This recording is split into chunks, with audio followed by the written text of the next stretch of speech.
Hello, today we're going to pick up with the lymphatic system, and this is part 2 of the series regarding the lymphatic system and the immune system. And we're going to pick up with discussing more about the lymphatic system. So we're going to be going into body fluids and medicinal herbs. So we're going to start with 3 pretty much objectives for this particular series of the lymphatic system.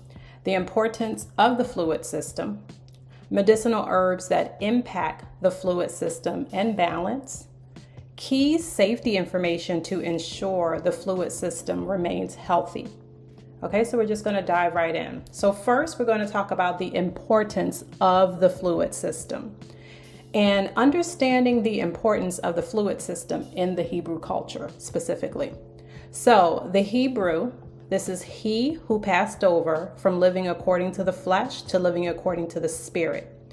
So the Hebrew culture, rooted in the commandments and laws given by JEHOVAH, mandates that all followers of Christ align their lives with the customs, traditions, and beliefs established by the Father of creation. Among these, the understanding and application of the importance of the fluid system, specifically water, is essential for cleansing, growth, development, protection, and strength of not only the physical body, but the spiritual body. Remembering that we have a natural body and a celestial body. That's your spiritual body. This practice is consistent with the statutes outlined in the law, which emphasize that water spiritually means knowledge and understanding, so we can't forget that, is an essential source of nourishment, okay? A fountain of wisdom from the Most High God, and you can reference Ecclesiasticus or Sirach, chapter 1, verse 5 and verse 19. And we have to remember that water is the source of all life. Without it, there's no life. Okay? So now we're going to get into this next part. Application of the understanding of the importance of the fluid system in the Hebrew culture. So first, we're going to talk about thirst and dehydration. Lack of water results in destruction.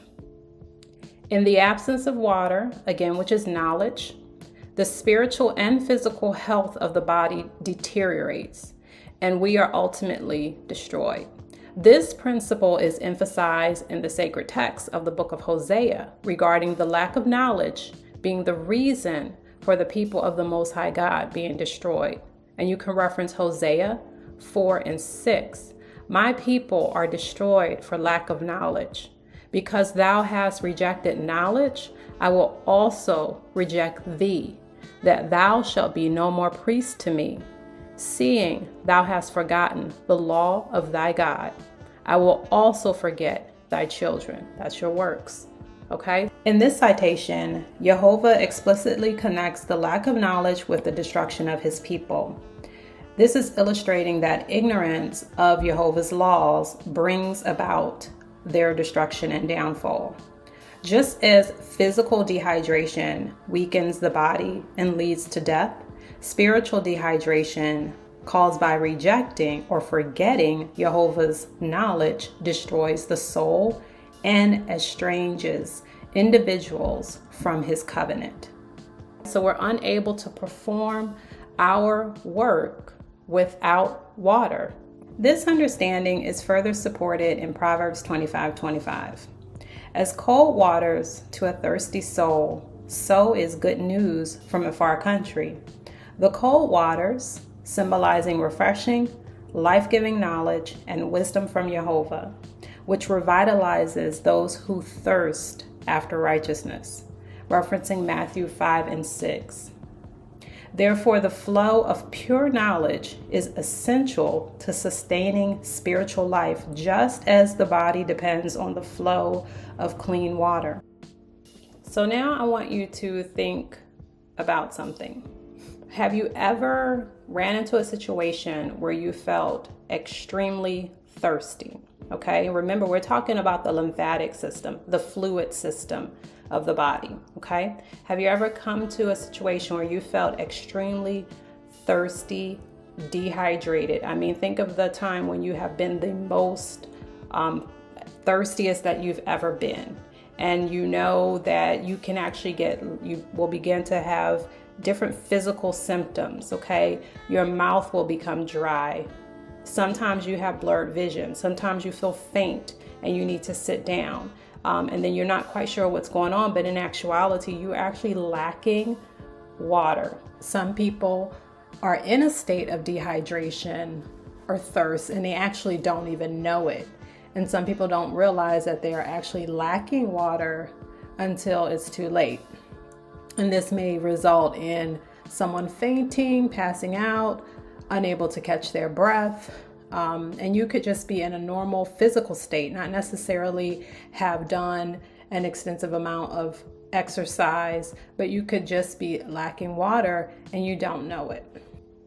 And also to that point, I want to mention, I know we're going to get into it a little bit later about the fluid system and balance, but you can actually have water, but that water can be missing essential components that are necessary for your body's hydration and your balance of maintaining your health and wellness of your body. So I just want us to look at thirst and dehydration and how that impacts your body. Okay? And this is the same for your spirit as it is for your body. So your body has these mechanisms that will let you know when you are lacking water. And if you go too long and you go through the process of dehydration, you will actually die. There's no life. There's nothing to sustain your life in your fluid system, okay? And so you need this fluid system to sustain life. Okay, so this next part we're going to get into is talking about clean and holy water. And this is the separation of knowledge. Water in Scripture signifies spiritually purity and cleanness, much like how knowledge, when aligned with Jehovah's wisdom, purifies the soul. However, just as physical water must be clean to benefit the body, spiritual knowledge must be pure, free from contamination by worldly falsehoods or corrupted teachings. I want you to look at these two types of waters that you have an opportunity to drink and take into your body. And I want you to look and just off the bat identify, without thinking, which water would you prefer to ingest and bring into your body? Okay, most people are going to choose the water that is clean, pure, without any contaminants, okay? So water is significant in the spiritual and physical health and well-being of our existence, and I've already stated that. However, this is dependent upon the cleanness of the water. Remember, water is knowledge and understanding, and removal of impurities. Thus, the division of waters, knowledges, was set forth by the Father of creation. And I'm going to reference Genesis 1:7, okay, where God separated the waters from under the firmament from the waters which are above the firmament. So a separation took place, and it was so. Okay, so you can reference Genesis chapter 1, verse 7. This division represents the separation of pure, divine knowledge from the base, earthly understanding, ensuring that Jehovah's wisdom remains holy and uncontaminated. In the law, Jehovah mandates that his people must distinguish between the clean and unclean, not only in physical actions, but in their understanding and wisdom. Looking at Leviticus 10:10, and that ye may put difference between holy and unholy, and between unclean and clean. The spiritual significance of clean water is evident here, as the separation of waters in Genesis reflects the need for purity and holiness in knowledge. The waters above represent the untainted heavenly wisdom that comes from JEHOVAH, while the waters below symbolize human knowledge, which is often tainted with error. This cleansing process is seen in Isaiah 12:3. Therefore, with joy shall ye draw water out of the wells of salvation. Now, the wells of salvation point to the source of pure, divinely given wisdom, which brings spiritual renewal and life to those who draw from it. Just as physical water washes away impurities from the body, pure knowledge and understanding wash away spiritual impurities, allowing the followers of Christ to walk uprightly according to the commandments of JEHOVAH. So this again is signifying that clean, which is pure, and holy, which is separated, water is absolutely essential for our well-being, our health, and our eternal life. Likewise for the body, as I showed you the picture of the clean and the water that is dirty, you would prefer to have water that is clean rather than water that is dirty. And in fact, your body has developed mechanisms that will actually force it to reject water that is unclean. You can vomit, you can actually have watery diarrhea, you can have all of these different excretion methods that your body has developed to keep that fluid system clean and free from various types of things, okay? The second part I want to go into, which is kind of falling under a category which relates to what I just spoke about, but I put it in its own category because it's signifying more so a different level, so that we can gain this understanding, so that we can know about this fluid system in the body a little bit more, okay? But before I get into that, I want to talk a little bit about something I find to be interesting, and I think you will too. So just talking a little bit about dirty water versus clean water, and having you to think about which one are you receiving, which one are you allowing to come into your body. So when we talk about water, I want you to think about knowledge and understanding. And I'm going to show you some ways that, and these are man-made ways, that are currently being used to what they call process the water that you're bringing into your body. And in the process of doing this whole systematic approach, you'll see the different actually ailments that your body can actually develop over time. It's like a slow kill, and it will also lead to deterioration of the health and well-being of your body. So we're going to go through 5 ways that man has created and made to what they call clean and purified water, okay? And in the process of them doing this, I want you to pay attention to some of the things that can develop over time, okay? And they know that this can happen over time. All right.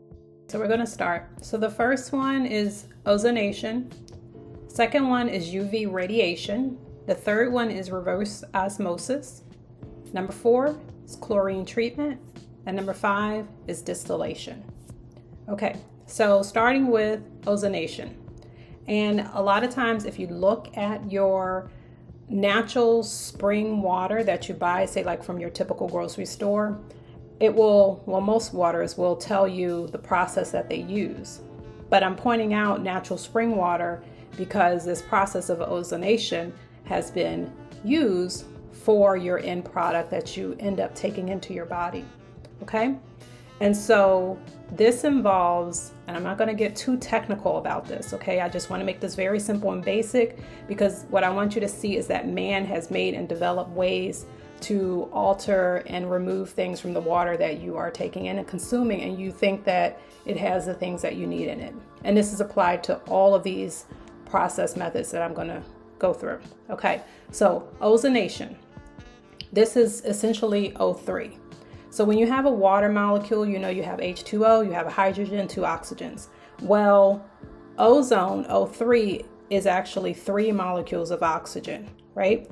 And so ozonation is the process of using a powerful, it's called the most powerful oxidizing agent. What that means is it will bind to any and everything and it will destroy it. So it's going to destroy any bacteria, parasites, cells, any type of salts, ions, minerals that are in your water. As soon as it comes in contact with this O3, this ozone, and they force these 3 oxygens to come together, because normally you have H2O for water. If oxygen is by itself, it usually is in the form of O2, so you only naturally would have 2 oxygens, but these man has made ways to force 3 oxygens together. And so when you create this oxidizing agent that's very powerful, now you're removing necessary components from your water, and it's labeled as natural spring water. So you're drinking it, and of course it's missing your ions, your salts, your minerals, and this includes magnesium, water is a significant source of magnesium. And so it has removed those things. All right. And so some of the risk factors associated with this process is the development of cancer, because O3 in the presence of bromide, which can be found in water, leads to a higher risk of cancer. Okay. And they have tested and they have proven this. All right. In addition, this process of ozonation causes byproducts to be produced, and then those then subsequently have to be removed. And so they then have to add other things or filtration processes to remove those byproducts. And those byproducts are extremely hazardous, right? Okay, so they then have to do another method to your water in which they will add chlorine to it as well, to ensure that what they call the water doesn't get reinfected with everything that the ozone, this oxidizing agent, has removed. Okay, so I just want to highlight that. The second one that we're going to talk about is UV radiation. Okay, UV treatment, actually what it will do is all cells typically will divide and they'll split the DNA, and it's just a process of cell division, reproduction, replication. Well, UV treatment will destroy DNA, thus not allowing for things to grow. So it will kill the organism, okay? And it blocks their ability to reproduce. So treating the water with UV treatment removes microorganisms, bacteria, things that are living in the water. It doesn't necessarily remove salts or heavy metals or any man-made material. So then they have to follow UV radiation with something like chlorination, okay?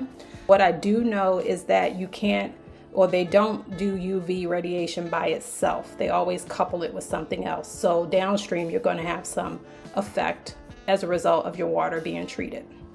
Okay, reverse osmosis. And a lot of people are more familiar with reverse osmosis because there were a lot of studies done demonstrating the detrimental health effects of reverse osmosis. So reverse osmosis actually is like a pressure force method of processing water.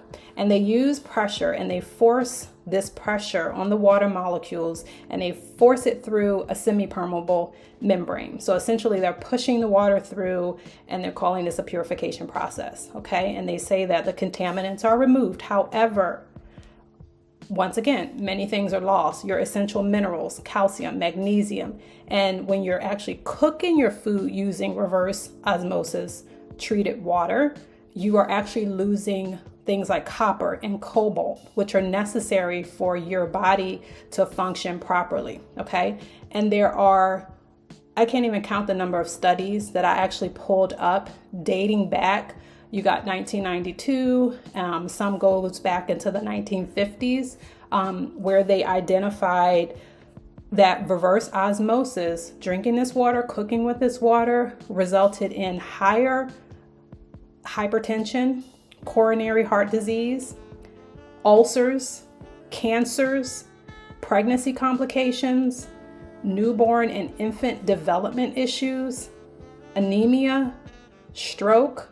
I mean, the list was just so long. And the earliest study I could find was dated back to 1957. And so they knew that this was going on, and yet they still continue to produce. And still to this day, there are bottled waters that are processed using reverse osmosis. So I just want to make you aware of that. The other one is your chlorine treatment. Okay, so chlorine treatment, essentially, it's basically adding to raw water, the original source that they're getting it from, and they're adding chemicals, and it actually will chlorinate your water. Okay, and they'll add they'll add an agent to it, which will ultimately turn into chlorine, and then that will actually chlorinate your water. And that process is pretty straightforward. However, of course, you have the taste. You can immediately taste. You can smell it, okay? And in fact, your body will actually immediately reject highly chlorinated water by vomiting. We all know, we've been told not to drink swimming pool water, not just because it's nasty, but it actually has chlorine in it, and it can cause issues where your body will just immediately reject it and you can start vomiting. Chlorination treated water will produce byproducts, and you can look them up, but these are extremely hazardous products, and it actually will increase your risk of developing cancer. Okay, they know this because what their thought is, would you rather die from drinking water and it has bacteria in it, and what they say is you can die in 2 days, or would you rather die from cancer in say 20 or 30 years where you may or may not develop it? So they know it's linked to cancer, okay? We also know that chlorinated water is linked to airway irritation, wheezing, difficulty breathing, sore throats, cough, chest tightness. Your eyes can become extremely irritated. Your skin can become extremely irritated. Think about eczema that you just can't get rid of, dermatitis, hair loss. A lot of individuals fail to be able to grow hair simply because of the chlorine that's in the water, okay? And it's a very unnatural way to treat water. Okay, the last one that I'm going to go through is the distillation process, okay? And distillation, essentially what that means is first you vaporize the water through heat, and then it's condensed, it cooled back down into its liquid state. And what the thought is that it's removing the water of any type of dangerous contaminants, okay? And then at the bottom, you're left with pure distilled water. However, you do lose essential minerals, okay? So what they do with water that has been distilled, and usually it'll say on the bottle, do not use as drinking water, okay? Because it's considered a mineral-free water. And they have to then go back and add potassium, magnesium, chlorides, to the water to just get it to taste better and to actually add back what they've already stripped away from it, okay? And so you can imagine the types of things that can happen if you are missing these essential minerals and these essential, what they call cations, and you don't have them in the water. They're essential for your heart to function, essential for your cardiovascular system, your whole blood clotting and not clotting process. All of these minerals are essential for calcium is a huge one.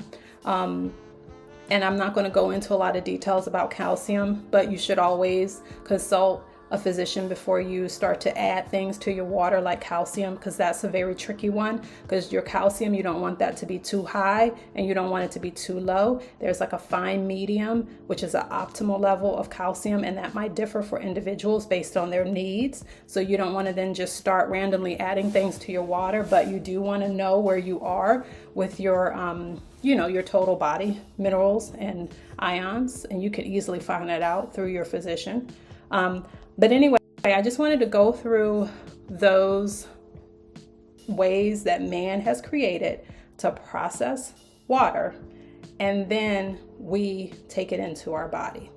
Okay? I'm going to show you how you can find out what kind of treatment process you have in your area, perhaps in your city, and how they are treating the water that's coming out of your faucet and that you might be drinking. Okay, so most of the time you can visit your city website. And if you go up to, say, like services, you can find water treatment, or you might just have to type in the search bar when you're on your city's website, water, and it can take you to where you need to go. Okay, so this is what I did for my area to identify whether or not there was a certain process used for the water that's coming into our home that we cook with, brush our teeth with, take baths with, things like that. So a lot of times you can click and it will take you to your public utilities department. You can identify the treatment process that's used, okay? And it will tell you your water treatment plant, and it will let you know what it's adding to your water, how it's being processed, and how it's being disinfected, okay? And then it will also tell you, if you dig a little bit deeper, it will actually tell you the water process cycle for your particular area. So I know that in my area, wastewater gets treated and then it gets released back into a particular river in our area. However, what I have not identified is this raw water source, okay? So I have to do a little bit more research to figure out if then the cycle is that they're pulling water back in from that particular river and then it's being processed for drinking water, or if there's some other raw, what they call raw water source. So this is a good way for you to identify the treatment process in your area so that you can be educated and knowledgeable in what type of water you're bringing into your body system, okay? Another thing you can do, if you go down to services, this is just the website in my particular area, okay? And you can just do this for your area as well. You can come down here where, for us, you can see water and sewer, and they actually do treatment plant tours, okay? And then you can learn a little bit more about the wastewater to determine if your particular area is actually processing wastewater and turning it into drinking water. Okay, so I just wanted to show you this really quickly so that you can see and be able to identify, educate yourself, and understand where your water is coming from. Okay, so I'm going to show you now something that I just recently found out after doing some research. You can actually go to findaspring.org, okay? And you can actually find cold and hot water springs that are near you. There are some that are free and there are some that you have to pay for. Nonetheless, these are natural sources of water that you can find, okay? And you can actually click on map of springs and it will show you a map of a spring near you. Now, one thing you have to recognize and remember is that depending on what's going on in your area, what type of industrialized environment these springs are near, you want to make sure you test the water before you drink it.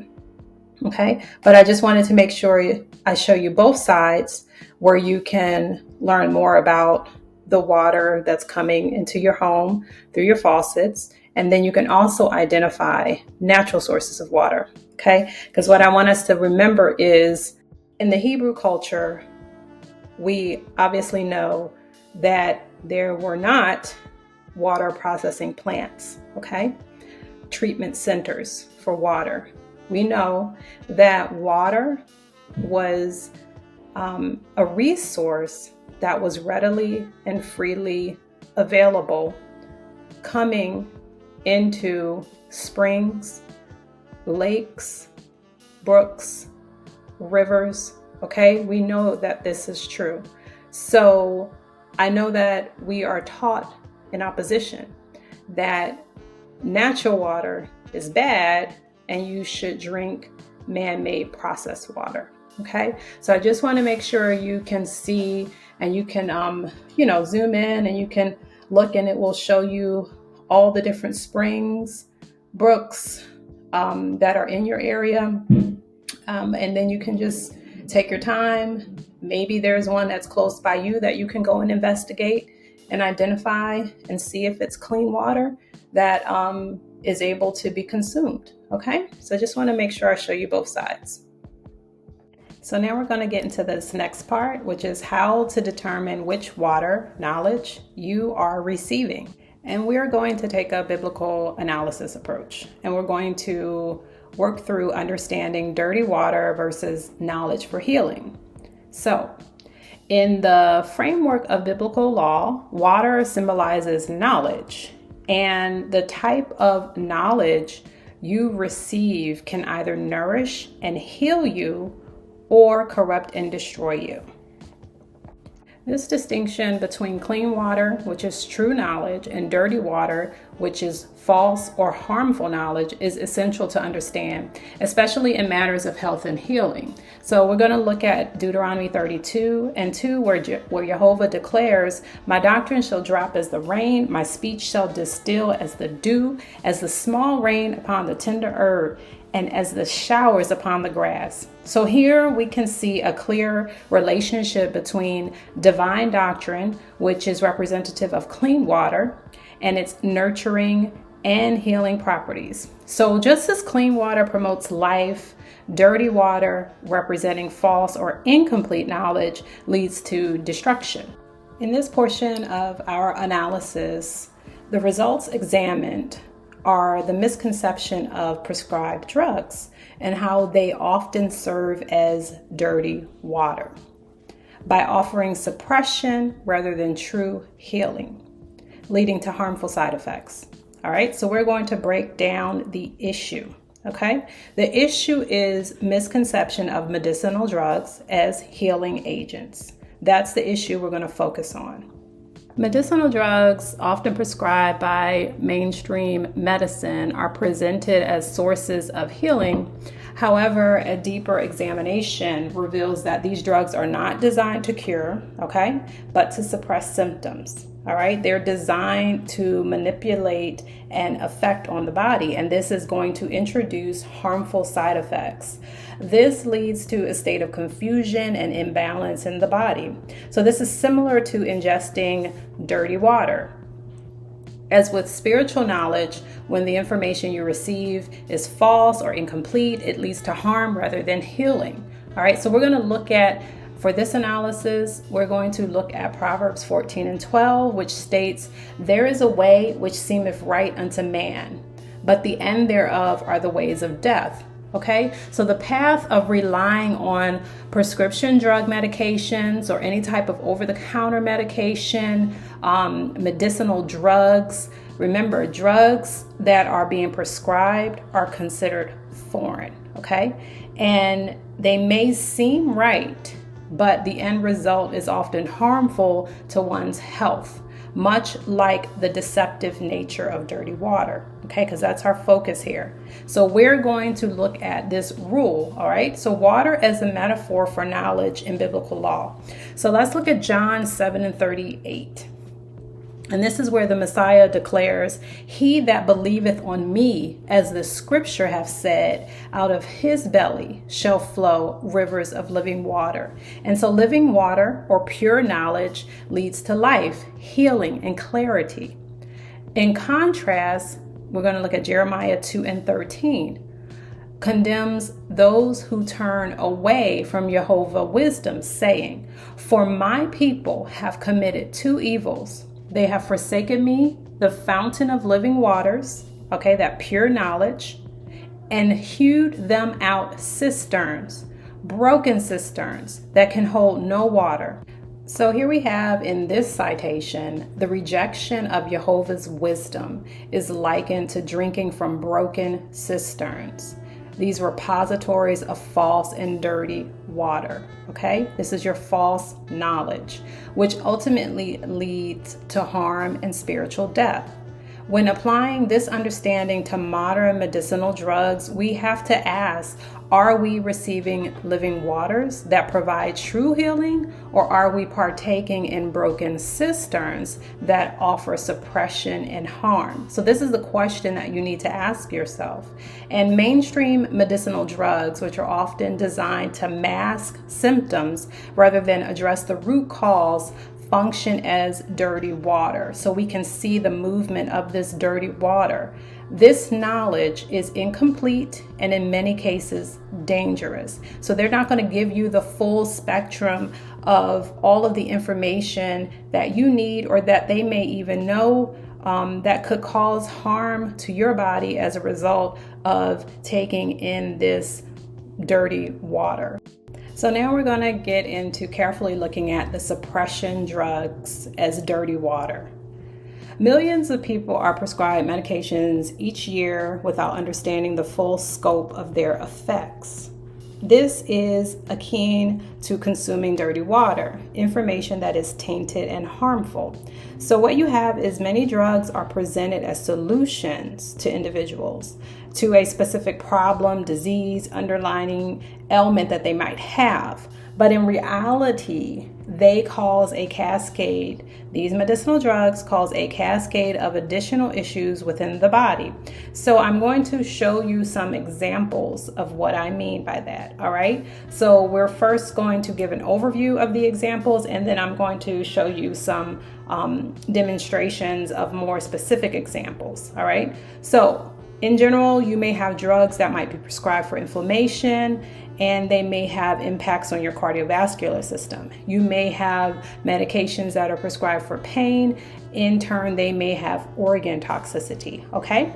And so this misrepresentation of healing aligns with the similitude of dirty water in the Bible. So what we looked at. So this is where false knowledge is deceptively offered as beneficial. So it's like they're giving you something saying it's going to benefit you, but it ultimately leads to your destruction. And I'm going to reference back to Hosea 4:6, where it warns us, my people are destroyed for lack of knowledge. Again, we're going back to the lack of true healing knowledge represented by clean water leads to both physical and spiritual ruin. Okay, so I want to get into some examples here. All right, so let's understand drug-induced liver injury. Okay, and this is going to go hand in hand with one of the examples that I'm going to give you.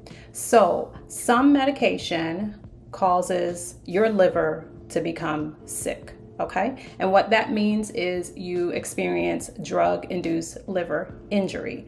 And because drug medications have certain chemicals and they're hard for your liver to break down, the liver is mainly your filter organ. Okay, so now you are receiving a medicinal drug, and it is too strong and it is causing liver damage. Okay, and this can be detrimental to your body, and some symptoms may include stomach pain, yellowing skin, your urine becomes dark, and you can feel really tired as a result of taking particular or certain medications. All right, and this is an actual liver injury that you are experiencing at this time. So you want to, of course, contact your physician if you're experiencing any of these symptoms. But the point of the matter is that you have a particular drug, and the example that I'm going to use is acetaminophen. Acetaminophen can be prescribed in larger than normal amounts, of course, than what you would get over the counter, okay? And you can experience liver damage as a result of being given or taking something that might be for something as simple as pain. And then you can you can end up having this severe liver damage, all right? So that's one example. The next example is antibiotics. So some antibiotics can cause liver damage in people, all right? And then you have statins, okay? So statins are typically used to lower cholesterol, and they can also cause liver injury, okay? And you have other types of medications. I'm not going to go into the whole list, but this is just another example of you being told to take something, and then in turn, you end up with an issue that you did not have to begin with. Next example is ibuprofen, okay? And many may know this by various types of names. Okay, so ibuprofen is a common pain reliever, and you might be taking this or told to take this, or you might be prescribed, again, larger than normal doses. And when I say normal, I mean like over the counter doses. Okay. So you may be prescribed this for pain, headaches, inflammation, fever, all types of things ibuprofen can be taken for. Okay. Or are taken for.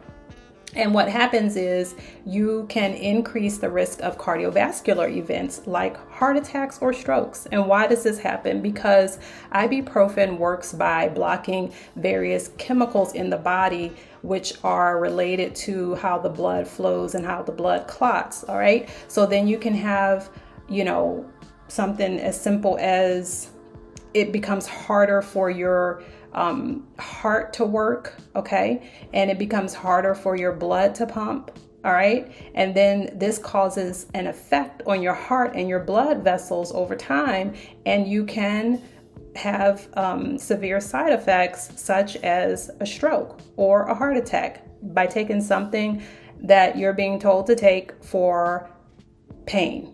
And then you have an event that's impacting your organs, and now you have a severe side effect.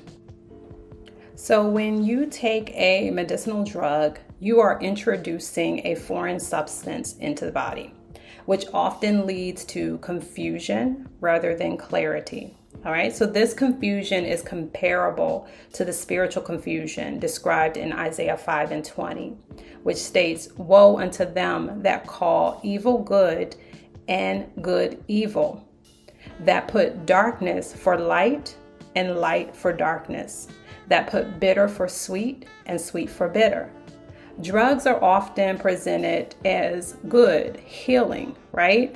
But in reality, they bring harm, which is, again, the comparison of the dirty water.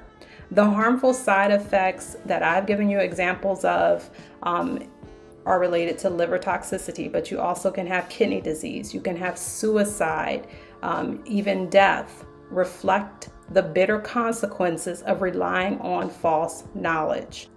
So we've covered a lot of information up to this point. And remember, our focus has been on the lymphatic system, body fluids, and the properties associated with water physically and then spiritually. Okay, so now we're going to go into water, knowledge of JEHOVAH, the source of all life. And remember, we're talking about in the Hebrew culture, he who passed over from living according to the flesh to now living according to the spirit. So in the Hebrew culture, water, both in its physical and spiritual form, serve as the foundation of life.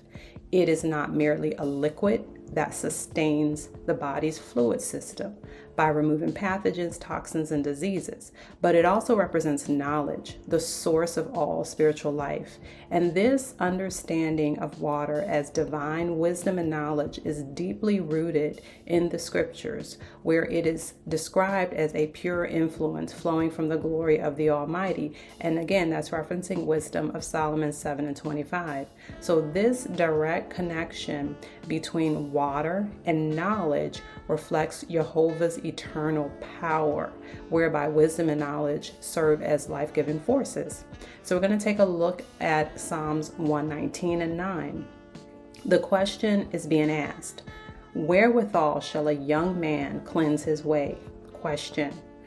By taking heed thereto, according to thy word. So this shows that cleansing comes not from physical water alone, but through the word of JEHOVAH, which provides the spiritual cleansing needed to maintain purity. And so we're going to look now at Proverbs 30:5, reiterates this point. Every word of God is pure. He is a shield unto them that put their trust in him. Water in its spiritual form, as comparing knowledge, serves as protection and strength for the soul, just as physical water nourishes the body. Isaiah 12:2 further emphasizes, behold, God is my salvation. I will trust and not be afraid, for the Lord JEHOVAH is my strength and my song. He also is become my salvation. So I just want you to reflect and remember when we talked about those wells of salvation earlier. Okay, so now let's take a look. Heavenly wisdom and knowledge of JEHOVAH are essential gifts. They're necessary to accomplish the benefits of water, both physically and spiritually. The power of knowledge is exemplified in nature. So I want you to consider something, all right? Consider the growth and development of an herb-bearing seed, okay? It requires water, knowledge to germinate, grow, develop into a plant with healing properties. In the same way, the constant source of water, knowledge, ensures that the herb remains aligned with the will of JEHOVAH, providing nourishment and healing when ingested. So when we consume medicinal herbs, we're not only benefiting from their physical properties, but also from the divine knowledge they embody. The waters, knowledge of JEHOVAH, found in his doctrines and commandments, ensure that these herbs contain vital information necessary for healing and provision. So we're going to go and we're going to reference back to Deuteronomy 32:2, which states, "My doctrine shall drop as the rain, my speech shall distill as the dew, as the small rain upon the tender herb, and as the showers upon the grass."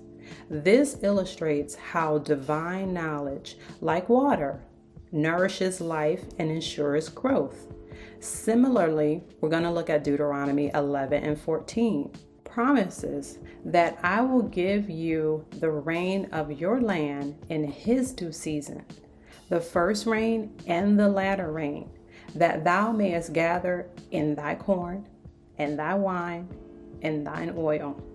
So this represents the constant flow of wisdom required for the sustenance of spiritual and physical health. All right, so now I just want to make sure I reiterate some application pieces, okay? And then we're going to get into another topic. So let's look at the application of the fluid system. All right, so in the Hebrew culture, the fluid system is understood where we're emphasizing the connections between physical water and spiritual knowledge. All right, so JEHOVAH's commandments concerning the separation and cleanness of water are mirrored in the call for pure and untainted wisdom to guide the lives of his people. As both water and knowledge are essential to life, they must be maintained in purity and holiness, separated from corruption. And that's important because we went through the entire understanding of pure, clean water versus dirty knowledge, which is tainted, corrupt, and ultimately it will function and look like what it truly is, as lacking water, okay? Lacking knowledge and understanding, which ultimately leads to our destruction, just like in the body when we lack in water and our fluid system is unhealthy and is actually lacking, it leads to the destruction of the body, okay? So now we're going to get into the piece about the application of balance. But first, I want to make sure we understand what balance is, okay? So balance has a lot to do with water, okay? So we're going to get into a topic, the balance of water. And this is walking in alignment with JEHOVAH's wisdom. The balanced flow of water in the body parallels the balanced flow of knowledge and wisdom in the soul.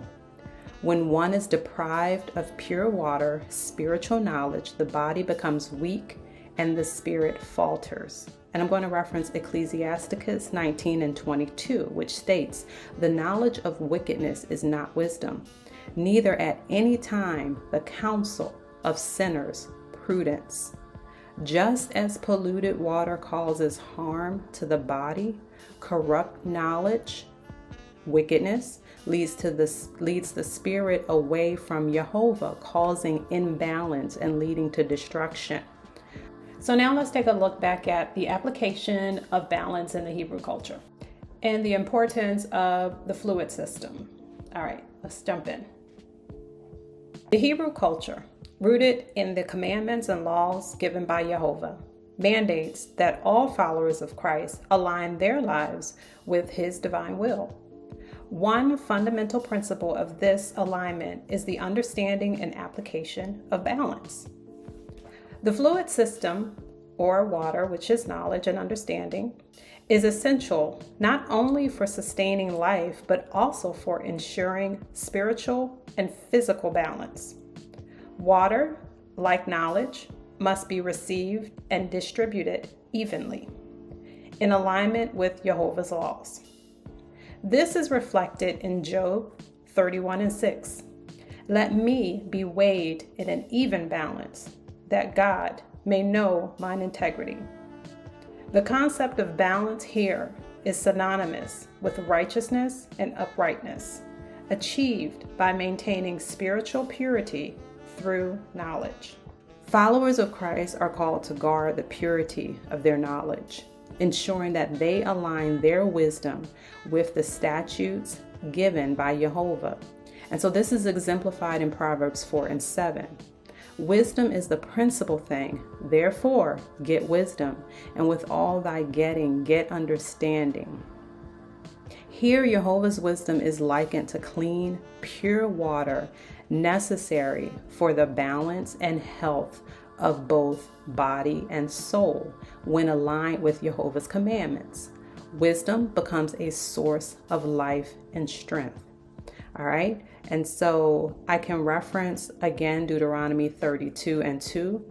JEHOVAH says, my doctrine shall drop as the rain, my speech shall distill as the dew, as the small rain upon the tender herb, and as the showers upon the grass. The fluid system described here represents the steady, life-giving flow of knowledge and commandments from JEHOVAH to His people, sustaining them as comparing water sustains the earth.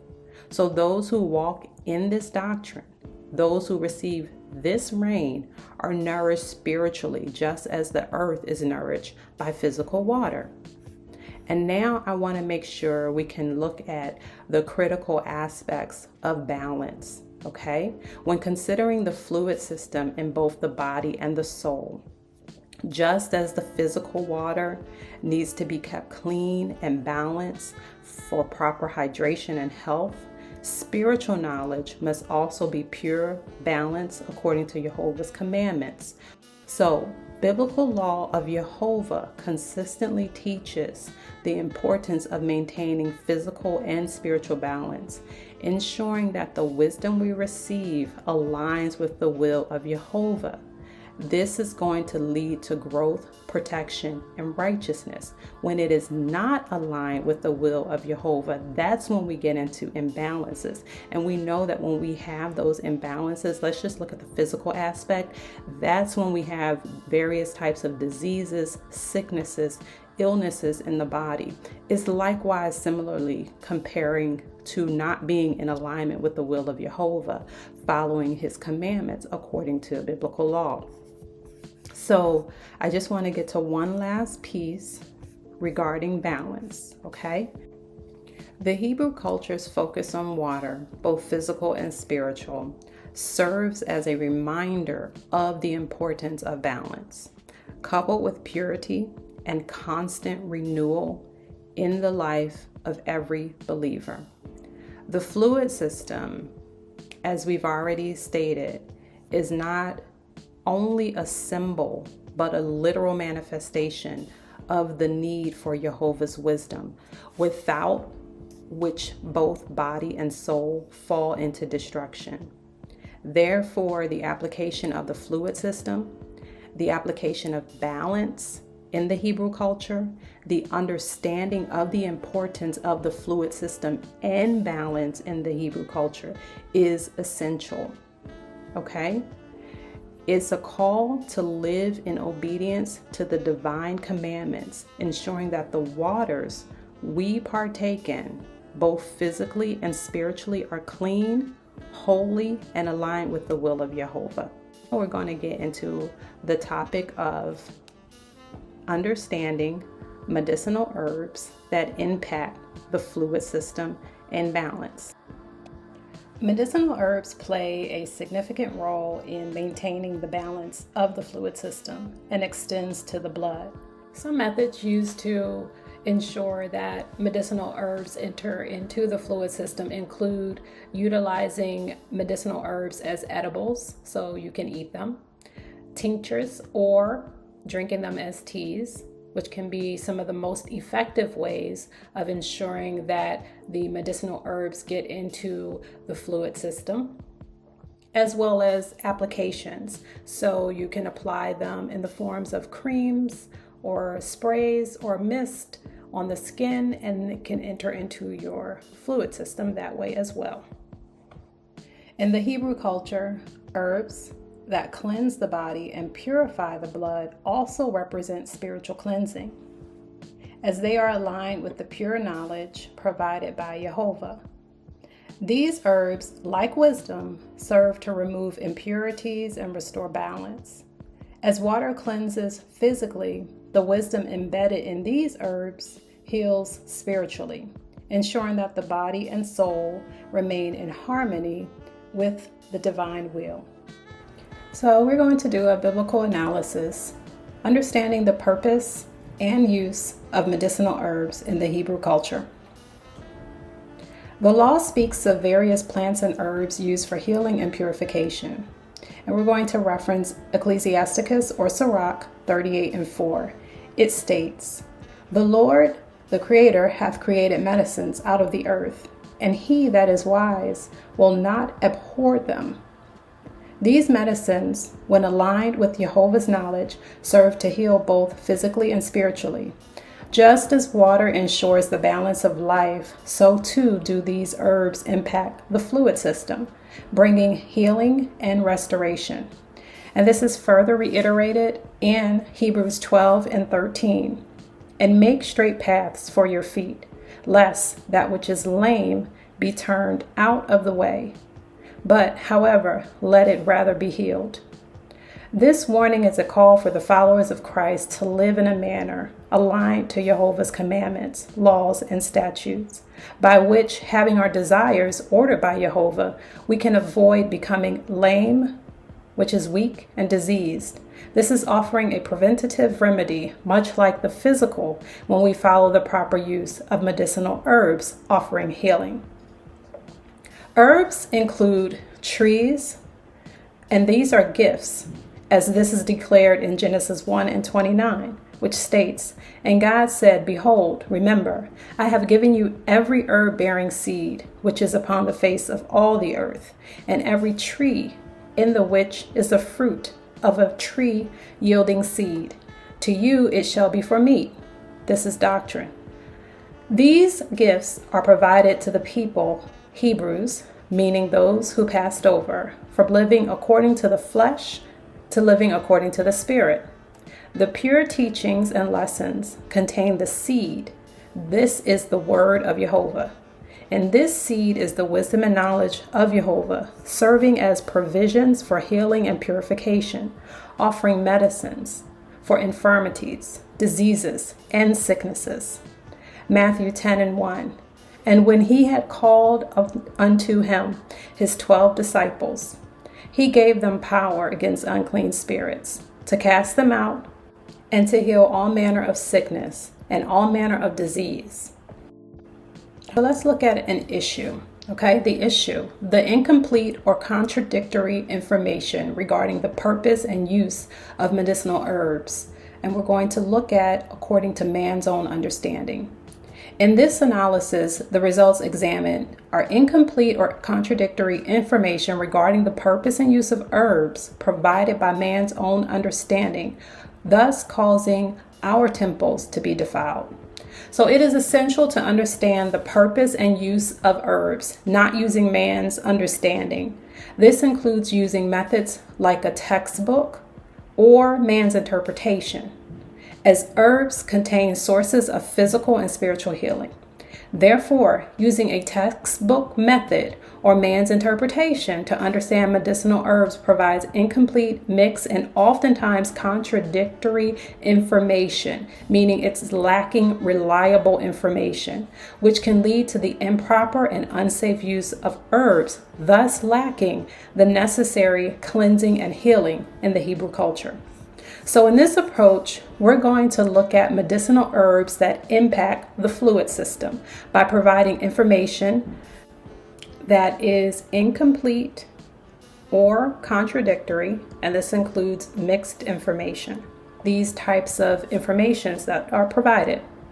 So currently there are numerous books written by man, and they state that ingesting mushrooms offer medicinal cures for various ailments, and this can range from blood pressure to cancer. Okay. However, in the Hebrew culture, this information is not clean for consumption and does not offer the full spectrum of the spiritually harmful effects of consuming these unclean spores and fungi. So let's take a closer look at these mushrooms. Okay, so a fungi spore is a very tiny part of a fungus, and it can spread through the air or water. When the spores land on something, say like a plant or an animal or even a person, they can grow into more fungus. And these spores can cause various types of diseases, okay? Especially if they get into your body through breathing or if you touch them with your skin. All right, so these spores are very tough, meaning they're hardy. Of course, I mentioned they're easily dispersed, and they can survive in various types of places, and they are waiting for the right condition to grow, okay? They're resistant to cold, heat, various types of pressure, and high levels of UV, so they're really hard to destroy. And they, as I mentioned, they can enter into your body through breathing or touching, okay? And as we look more closely, we see that these fungi are not plants or herbs, but instead they're likened to cancerous or disease-causing agents, which are derived from various sources. So let's take a deeper understanding on where they are derived from. Okay, so mushrooms and their spores, as I mentioned, they're not plants or herbs, but they can be derived from carcasses of animals, waste material. This includes feces, and for lack of better words, this is your poop. And it can also survive and be derived from vomit. And they do produce various types of toxins, which are extremely high in what they can actually cause. So there are some severe risks associated with mushrooms, and this includes your GI, your gastrointestinal discomfort. It can even cause death, severe renal impairment. So according to man's understanding and their thoughts regarding the mechanism of action, and this simply means how does the mushroom work as what they're calling a medicinal, okay?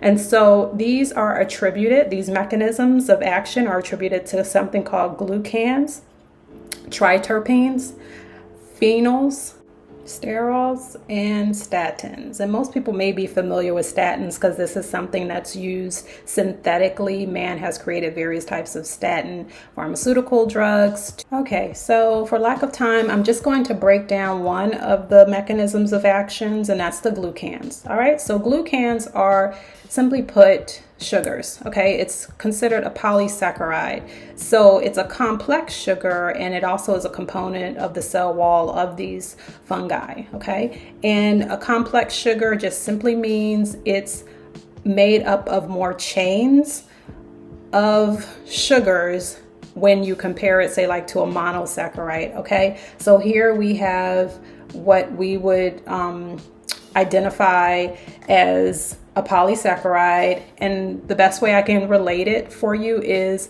it is complex, harder to digest, say like your oats, your barley, your wheat.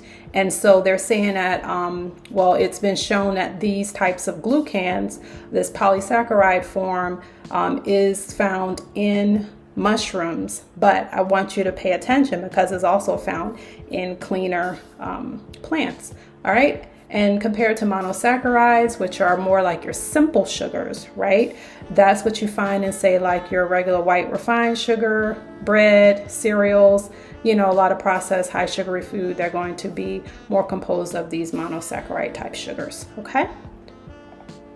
So these medicinal effects of mushrooms and their components are what they are saying is well documented, but I want you to pay attention to what I'm about to tell you, okay? So they have well documented, is what they're saying, in rats, in mice, and in what's called in vitro cancer cells. So they have performed laboratory tests on, say, a plate of cells or some type of cancer cells, and they are watching and observing different types of actions from these glucans onto these cells to see if they kill them, meaning they are toxic to cancer cells, or if cancer cells live in the presence of these types of glucans. Okay, so I just want you to pay attention and make sure you understand when they say something is well documented, what is it well documented in? And in this case, they're using rodents and in vitro tests, not humans. Very few studies have been performed on humans, and I've only been able to identify a few case studies in some of these documentations. Okay, so now we're going to get into the chaga mushroom. Okay, so chaga mushrooms are used, and this practice actually, if you dig a little bit deeper, it comes from some ancient philosophical physicians, and I'm just going to name Hippocrates as one. We know that philosophy is theory. Okay, so philosophy was created by Philo, which was a Hellenistic Jewish philosopher. All right. And this is where you get your doctor of philosophies. And I know this because I actually went through this process and obtained this. Okay. So you are trained to operate on theory, observational perception, and this also includes hypothesis. You are creating theory that is appealing to people, institutions, and agencies.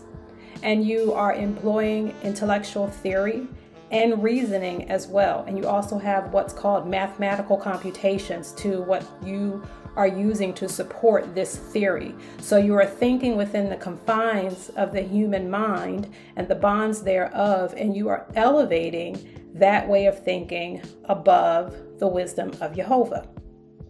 Therefore, when you have many medicinal mushroom or medicinal herbal books and they're composed of impure practices that are contrary to the Hebrew culture, and you follow this type of information, this results in the lack of health and healing because it is devoid of the wisdom and knowledge of JEHOVAH.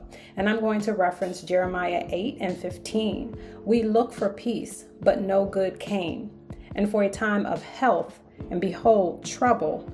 In relying on man's understanding, as written in medicinal herbal textbooks, we abandon the law of JEHOVAH and we forsake his wisdom. Therefore, true health and healing of both the spirit and body will not occur because you now have a textbook understanding. So I'm going to reference Jeremiah 8:22. Is there no balm in Gilead? Is there no physician there? Is there no healer there? Why then is not the health of the daughter of my people recovered? So let's look at the chaga mushroom, okay? So it grows on a birch tree, and this is considered its most excellent host.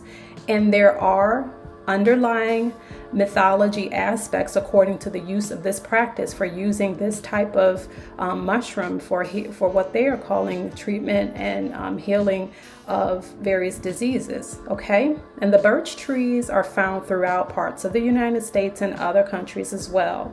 All right, and so here you can see what a normal healthy birch tree looks like. All right, so the chaga mushroom fungus, it initiates and invades Okay, and the whole purpose of a fungus, remember, it's like a parasite. It's going to extract nutrients, water from its host, and this is the birch tree, and it's going to destroy the bark of the host tree. It's going to grow and continue this same process, and this is comparable to something like a skin cancer, a brain tumor. Remember that this started from a very tiny spore, okay? And so much like a cancer, and I'm just going to insert this here so that you can understand what I'm trying to say. Okay, a cancer cell, in its most basic understanding, a cancer cell is a cell that basically has lost its ability to follow the rules of cell growth. Okay, so essentially what has happened to a cancer cell is it has lost all of its ability to say to itself, "You've grown, stop." It has lost that cue. So what happens is it can no longer detect whether another cell is above it, below it, or beside it. So it just grows just uncontrollably. And I mean, this starts from one cell and it can grow into a huge tumor mass. All right. So remember, this is what they're saying. And I'm showing you this image because this is a mushroom on a tree, comparing to, say, something like a skin cancer or a tumor in a human. Okay, so even up to this day, people all over the world spread words and information about the use of this mushroom and various other types of mushroom. I'm just using this one because they call it the king. Okay, and they're using these mushrooms as medicinal mushrooms, and most of it is stated mechanism, as I mentioned before, is attributed to glucans, and I've explained what those are earlier. As we look at the image, okay, the fungus growing on a tree as comparing, say, a tumor or a cancer growing within a human, and we understand where these mushrooms are derived. As I explained previously, they come from waste, carcasses, feces of animals. And so I want to take a focus moment right now and focus on unclean things such as those derived from waste, carcasses, and feces defile the temple of God. And I want to reference Job 14:4. Who can bring a clean thing out of an unclean? Not one. So we must avoid consuming incomplete or contradictory information from man to dictate the use and purpose of medicinal herbs. I also want to reference 1 Corinthians 6:19. It states, what? Know ye not that your body is the temple of the Holy Ghost, which is in you, which ye have of God, and ye are not your own? The Holy Ghost means separated body. And this is further reiterated in 1 Corinthians 3:16. Know ye not that ye are the temple of God, and that the Spirit of God, this is his wisdom, dwelleth in you? Question mark. 1 Corinthians 3:17 reads further, if any man defile the temple of God, him shall God destroy. For the temple of God is holy, which temple ye are.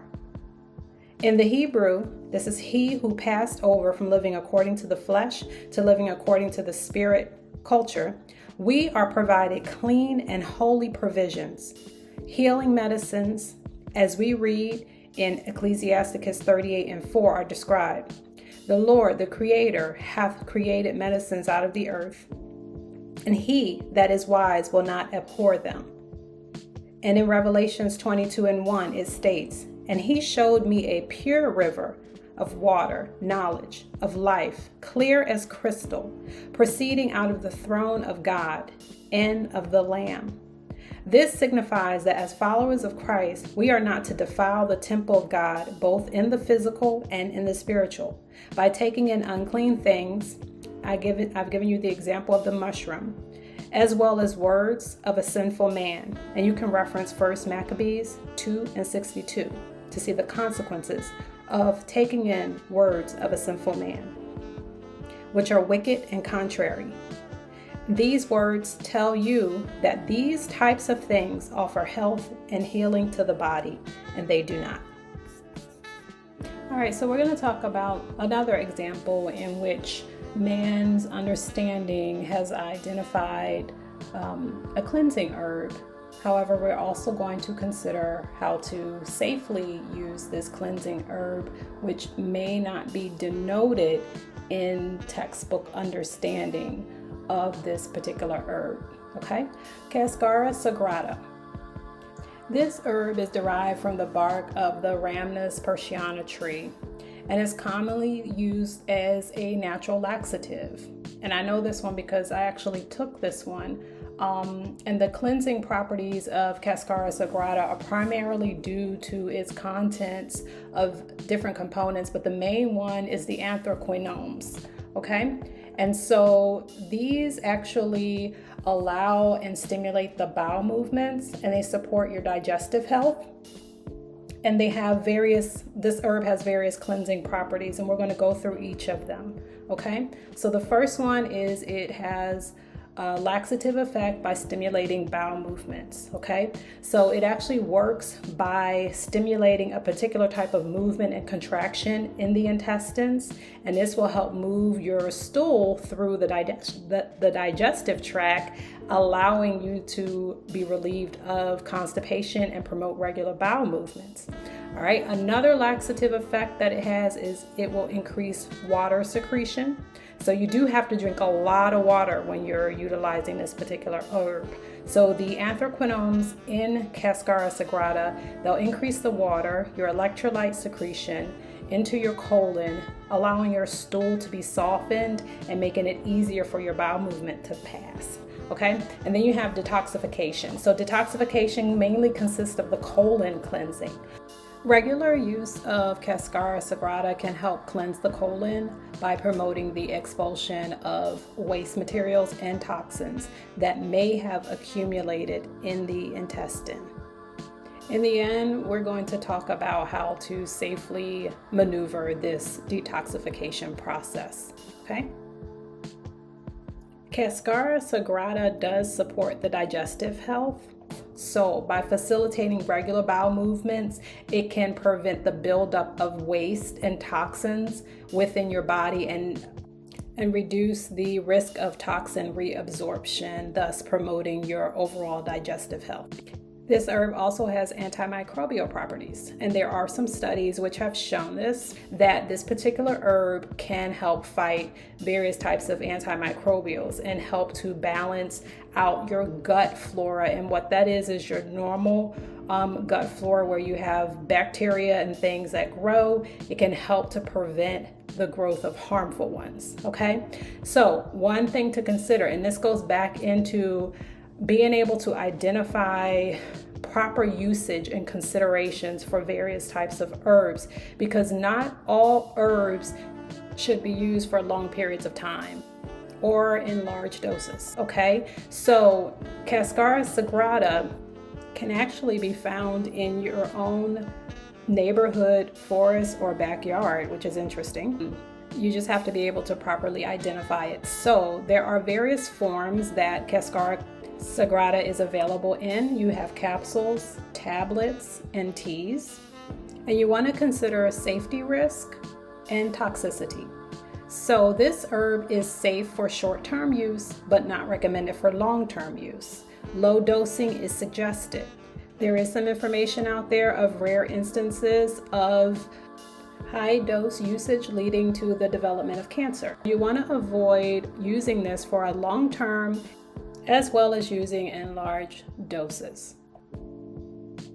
So when you're going off of man's understanding, you want to consider how long you need to use an herb for, the recommended term of use, and the dosing of the suggested herb, okay? Now, this particular herb is contraindicated. So what that means is certain people or people that have certain ailments should not use this particular herb, and it is contraindicated for those that have partial or complete bowel obstructions, okay? And it does interact with cardiac medications, okay? So if you're taking heart medications that include glycosides, then you want to make sure that you are not consuming or taking this particular herb. So it can otherwise be used if you're an healthy individual to detox the body or relieve occasional constipation. And the reason this is important is because you can have certain situations where people will go on, say, like a detox program for maybe 30 days, 60 days, 90 days. And they may do this repeatedly, okay? So according to man's understanding, textbooks, popular demand, you may see where people are ingesting detox teas that include this particular herb in it. And you have to be very careful of the dosage, because you don't know if the dose that they are recommending is equivalent and useful for a 6 foot, 250 pound male or a 5'4", 150 pound female. And depending on how much of this tea you're drinking, how strong it is, it can have some really serious effects on your digestive system if you start to utilize these things as an ongoing method of detoxification. And you have to remember, herbs have a specific purpose and a specific use in which they are to be utilized. And going outside of that can cause issues within the body. So now we're going to look at the rule. Herb as a metaphor for provisions, healing, medicines, and cleansing in biblical law. Various parts of herbs can be used for eating, drinking, or application to impact both the physical and spiritual fluid system. And these include plants, trees, bark, seeds, flowers, leaves, stems, fruits, including berries, and roots. Much like the physical parts, the spiritual understanding and application resembles the healing and restorative power of the pure wisdom of JEHOVAH. And I'm going to reference Ezekiel 47:12. And by the river upon the bank thereof, on this side and on that side, shall grow all trees for meat. Meat means doctrine, which leaf shall not fade, neither shall the fruit thereof be consumed. It shall bring forth new fruit according to his months, because their waters they issued out of the sanctuary. And the fruit thereof shall be for meat, and the leaf thereof for medicine. This signifies that each part of herbs, plants, trees, and flowers contain the vital, necessary information for healing. In the framework of biblical law, herbs contain the pure word of JEHOVAH, and with that comes the wisdom and knowledge for healing. The pure healing provisions must remain clean and separated as described in the law. Looking at Leviticus 11:45. For I am the Lord, the Spirit of God, that bringeth you up out of the land of Egypt, to be your God. Ye shall therefore be holy, for I am holy. Separated. And therefore, the invisible aspects of herbs, being both pure and holy, are clearly seen as the internal power of JEHOVAH. And you can reference Romans 1:20. So in conclusion, the legal and spiritual responsibility to seek pure provisions and healing, these are true medicines. So we cannot look at the herb as a mere plant, having seeds, flowers, leaves, and stems for our sole source of health and healing, based on man's understanding, but rather we must look at the herb as a metaphor for provisions and healing medicines and cleansing in biblical law. And I'm going to reference Wisdom of Solomon 16:12. For it was neither herb nor mollifying plaster that restored them to health, but the word, O Creator, which healeth all things.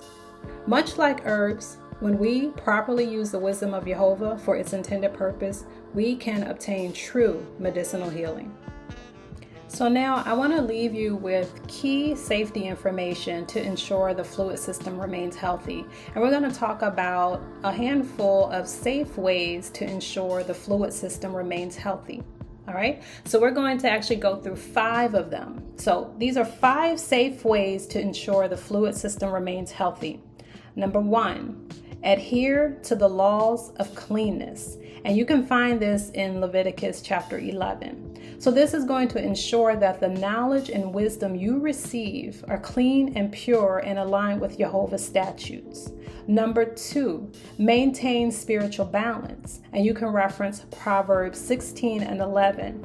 A just weight and balance are the Lord's. All the weights of the bag are his work. Balance your intake of knowledge with discernment. Number 3, consume pure teachings. And I'm going to reference Deuteronomy 32 and 2. Allowing the doctrine of Jehovah to nourish your soul, much like rain nourishes the earth. Number 4, seek counsel from elders. And I'm going to reference Ecclesiasticus 8 and 9. So you should learn from those who possess wisdom and have aligned their knowledge with Jehovah's commandments. And finally, number 5, practice continual purification. Looking at Isaiah 1 and 16. Just as you purify your body with water, continuously cleanse your spirit with pure knowledge of Jehovah. Jehovah's established legal and spiritual framework, intertwined with the Hebrew culture, practice of medicinal herbalism, highlights the essential role of water, knowledge in maintaining both spiritual and physical health. Hydration, both in the form of physical water and divine knowledge, prevents destruction, ensures purity, and strengthens the spiritual body. By adhering to the laws found in the first 5 books of Moses, followers of Christ are called to seek pure knowledge from Jehovah, ensuring their spiritual and physical health remain aligned with his divine will.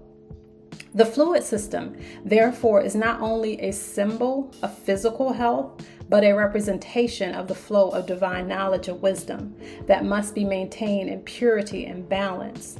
By aligning with Jehovah's teachings and understanding the importance of the fluid system, individuals ensure their walk is righteous, their soul is nourished, and their bodies remain healthy, all in accordance with the divine commandments of Jehovah.